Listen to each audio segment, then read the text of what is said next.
మిమ్మల్ని పరిపాలన చేయమని అప్పగించినటువంటి సందర్భంలో మీరు తీసుకున్న నిర్ణయం తప్పని చెప్పిన. తీన్మార్ మల్లన్న తగలబెట్టింది కులగణన సర్వే రిపోర్టు తగలబెట్టిన నేను.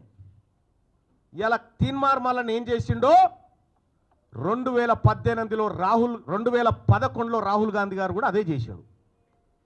Manmohan Singh government UPA 2 government తీసుకొచ్చిన ఆర్డినెన్స్ చింపి చెత్తబుట్టలో బారేసిండు.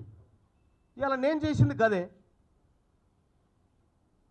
మన నాయకుడు రాహుల్ గాంధీ గారేమో మీరు నోరు విప్పండి మీకు అన్యాయం జరుగుతుంది అంటాడు. ఇక్కడనే మీరు నోరు మూయిస్తా ఉన్నారు బీసీలై.